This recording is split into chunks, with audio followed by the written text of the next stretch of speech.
Hi అండి, welcome to smart అక్షర. తెలంగాణలో ప్రతి ఒక్కరూ దర్శించుకోవాల్సిన పుణ్యక్షేత్రాలలో యాదాద్రి శ్రీ లక్ష్మీ నరసింహస్వామి ఆలయం ఒకటి. ఈ ఆలయాన్ని పంచనరసింహ క్షేత్రం అని కూడా పిలుస్తారు. ఎదురుగా కొండపైన కనిపించేదే శ్రీ యాదాద్రి లక్ష్మీ నరసింహస్వామి టెంపుల్. అలాగే మనకు ఎదురుగా కనిపిస్తున్న గోపురం నుండి నడకదారి ఉంటుంది. టోటల్గా 400 స్టెప్స్ ఉంటాయి. ఈ జంక్షన్ నుండి లెఫ్ట్కి వెళ్తే దేవస్థానం రూమ్స్ ఉంటాయి. చాలా తక్కువ మంది ఇక్కడ స్టే చేస్తూ ఉంటారు. నాన్ సీజన్లో అయితే చాలా ఈజీగా రూమ్స్ దొరుకుతాయి. ఇదంతా టెంపుల్ వ్యూ. కొండపైన ఒక కోటలాగా నిర్మించారు. 2022 మార్చి 28లో ఈ కొత్త టెంపుల్ని ప్రారంభించారు. తెలంగాణ గవర్నమెంట్ దాదాపు 1200 కోట్లు ఖర్చు చేశారు ఈ టెంపుల్ కోసం. ఇక్కడ ఇంకొక ఇంపార్టెంట్ విషయం ఏమిటంటే ఇక్కడ పేమెంట్స్ అన్నీ క్యాష్ రూపంలోనే తీసుకుంటారు. సో మీరు తగినంత క్యాష్ని క్యారీ చేయండి. ఓన్ వెహికల్స్లో వచ్చేవారు వెహికల్ పార్కింగ్ కోసం ఈ జంక్షన్ నుండి రైట్ సైడ్ వెళ్ళాల్సి ఉంటుంది. పార్కింగ్ ఏరియాలో కార్స్కి అయితే 50 రూపీస్, బైక్స్కి అయితే 20 రూపీస్ ఛార్జ్ చేస్తున్నారు. కొండపైకి కార్స్ వెళ్ళొచ్చు, కానీ 500 రూపీస్ ఛార్జ్ చేస్తారు. బైక్స్ అయితే ఎలో చేయట్లేదు.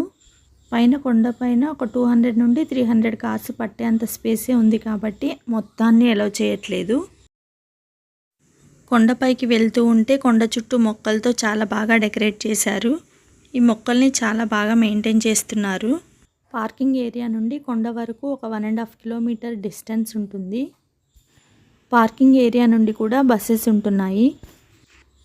కొండపైకి వెళ్ళడానికి ఎలక్ట్రిక్ వెహికల్స్ కూడా యూజ్ చేస్తున్నారు ఎక్కువగా. అందులో వెళ్ళడానికి ఒక పర్సన్కి 120 రూపీస్ ఛార్జ్ చేస్తున్నారంట. ఏజ్డ్ వాళ్ళు, ఎక్కువగా నడవలేని వాళ్ళు ఈ వెహికల్స్ ఎక్కవచ్చు. కొండ కింద బస్ స్టాప్లో number of buses, free buses ఉంటాయి. కొండపైకి వెళ్ళడానికి 5 మినిట్స్కి ఒక బస్సు ఉంటూనే ఉంటుంది. చాలా క్రౌడ్ ఎక్కువగా ఉంది మేము వెళ్ళిన రోజు, సాటర్డే కాబట్టి. ఆటోలు కూడా కొండపైకి ఎలో చేస్తారంట, కానీ బస్సెస్ వచ్చే రూట్ వేరు, ఆటోస్ వచ్చే రూట్ వేరు. ఒక పర్సన్కి 100 రూపీస్ ఛార్జ్ చేస్తారంట ఆటోలో వస్తే. కొండపైకి రావడానికి వచ్చే బస్సు ఎక్కితే 5 మినిట్స్లో పైకి రావచ్చు. 5 మినిట్సే కాబట్టి సీట్స్ దొరకకపోయినా కూడా అడ్జస్ట్ అయ్యి రావాలి, ఎందుకంటే క్రౌడ్ చాలా ఎక్కువగా ఉంటుంది. ఇక్కడ యాదాద్రి విలాస్ అని ఉంది కదా, అది హోటల్. ఒక టిఫిన్స్ చేయొచ్చు. ఇది కొండపైన బస్ స్టాండ్. అసలు నిల్చోడానికి కూడా ప్లేస్ దొరకదు, అంత ఎక్కువగా ఉంటుంది కాబట్టి సీట్స్ కోసం చూసుకోవద్దు. కొండపైకి వెళ్ళగానే అక్కడ హోటల్ చూపించాను కదా, అక్కడ మేము టిఫిన్ చేసాము. కొండపైకి వెళ్ళడానికి నడకదారి కూడా ఉంటుంది. టోటల్గా 400 స్టెప్స్ ఉంటాయి. ఆ స్టెప్స్ ఎక్కి కొండపైకి రావాల్సి ఉంటుంది. అక్కడ నైట్ స్టే చేయాలనుకునేవారు దేవస్థానానికి సంబంధించిన రూమ్స్ ఉంటాయి, అందులో స్టే చేయొచ్చు. బస్ స్టాండ్ దగ్గర బ్యాగ్స్ పెట్టుకోవడానికి కౌంటర్ ఉంటుంది. 10 రూపీస్ ఛార్జ్ చేస్తారు. విలువైన వస్తువులు ఏమైనా ఉంటే మన దగ్గరే ఉంచుకోవాలి, అసలు తెచ్చుకోకూడదు అక్కడికి, ఎందుకంటే బ్యాగ్స్ అన్నీ ఓపెన్గా అక్కడ పెడుతున్నారు. సెల్ ఫోన్ డిపాజిట్ చేసుకోవడానికి 10 రూపీస్ ఛార్జ్ చేస్తున్నారు. బస్ స్టాండ్కి ఒక సైడు వాష్రూమ్స్ కూడా ఉన్నాయి, వాటికి కూడా మనీ పే చేయాలి. ఇంకో సైడు చెప్పులు పెట్టుకోవడానికి కూడా ఉన్నాయి.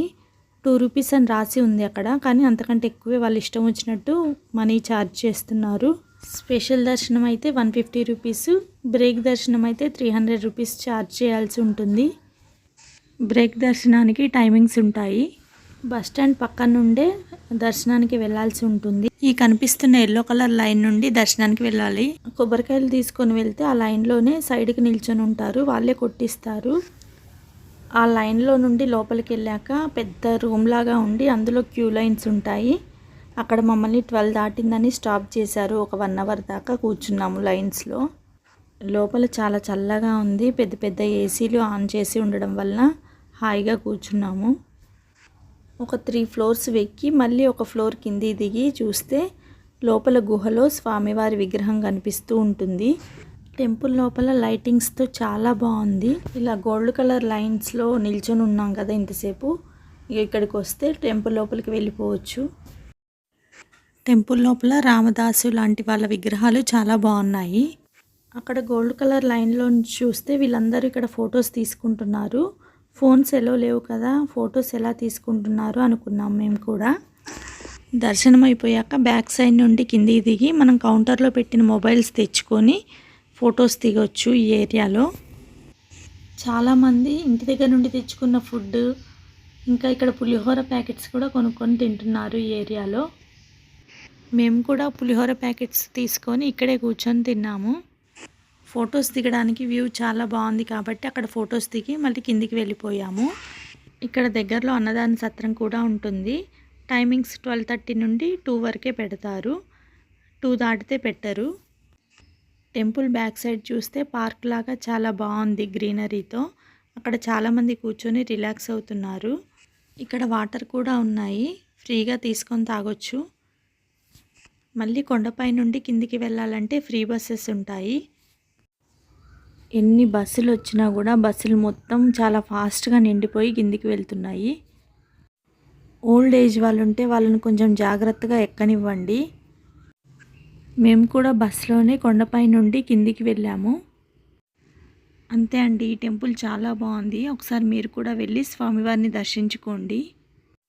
ఈ వీడియో కనుక మీకు నచ్చినట్టయితే లైక్ చేయండి, షేర్ చేయండి, సబ్స్క్రైబ్ చేయండి, పక్కన బెల్ ఐకాన్ని క్లిక్ చేయండి. Thanks for watching. Bye bye.